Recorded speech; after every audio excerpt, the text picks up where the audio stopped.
ಮತದಾನ ನಮ್ಮ ಸಾಮಾಜಿಕ ಜವಾಬ್ದಾರಿ. ದೇಶದ ಮೇಲೆ ಪ್ರೀತಿ ಇದ್ದವರು, ಗೌರವ ಇದ್ದವರು, ದೇಶಕ್ಕಾಗಿ ಹೀಗೆ ಇರಬೇಕು ಅಂತ ಬಯಸುವಂಥವರು ಹೋಗಿ ಮತದಾನವನ್ನ ಮಾಡಿ. ತುಮಕೂರು ನಗರದ SS ಪುರದಲ್ಲಿ ವ್ಯಕ್ತಿಯೋರ್ವರು ಸಾವನ್ನಪ್ಪಿರುವಂತಹ ಘಟನೆ ಇದು. ಮನೆಗೆ ವಾಪಸ್ ಹಾಕ್ತಿದ್ದ ಹಾಗೆ 54 ವರ್ಷದ ರಮೇಶ್ ಎಂಬುವರು ಸಾವನ್ನಪ್ಪಿದ್ದಾರೆ. ಬೆಳಗ್ಗೆ SS ಪುರ ಮತಗಟ್ಟೆಯಲ್ಲಿ ಮತವನ್ನ ಅವರು ಚಲಾಯಿಸಿದ್ದಾರೆ. ರಮೇಶ್ ಅನ್ನುವಂಥವರು ಮತ ಚಲಾಯಿಸಿ ನಂತರ ಮನೆಗೆ ಬಂದಿದ್ದಾರೆ. ಬಂದ ನಂತರದಲ್ಲಿ ಏಕಾಏಕಿ ಅವರು ಸಾವನ್ನಪ್ಪಿದ್ದಾರೆ. ಸೊ ಈ ವಿಷಯ ಅವರ ಕುಟುಂಬಸ್ಥರು ಹಂಚಿಕೊಂಡಿದ್ದಾರೆ.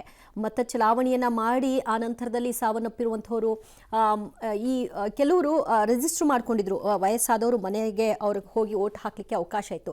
ಅಂಥವರು ಈಗ ಚುನಾವಣಾಧಿಕಾರಿಗಳು ಹೋದಂತಹ ಸಂದರ್ಭದಲ್ಲಿ ಸಾವನ್ನಪ್ಪಿದಂತಹ ಘಟನೆಗಳು ಈ ಥರದ್ದೆಲ್ಲ ಆಗ್ತಾ ಇದೆ. ಸೊ ಅದನ್ನೆಲ್ಲವನ್ನು ನಾವು ವರದಿ ಮಾಡ್ತಾ ಇದ್ವಿ. ಅದರಂತೆ ವೋಟ್ ಮಾಡಿದ ಬಳಿಕವಾಗಿ ಯಾರೆಲ್ಲ ಸಾವನ್ನಪ್ಪಿದ್ದಾರೆ ಅನ್ನುವಂತಹ ಕೆಲವೊಂದಷ್ಟು ಘಟನೆಗಳು ಕೂಡ ನಮಗೆ ತೋರಿಸ್ತಾ ಇದ್ದೀವಿ. ಹೃದಯಾಘಾತದಿಂದ ರಮೇಶ್ ಎಂಬುವರು ಸಾವನ್ನಪ್ಪಿದ್ದಾರೆ.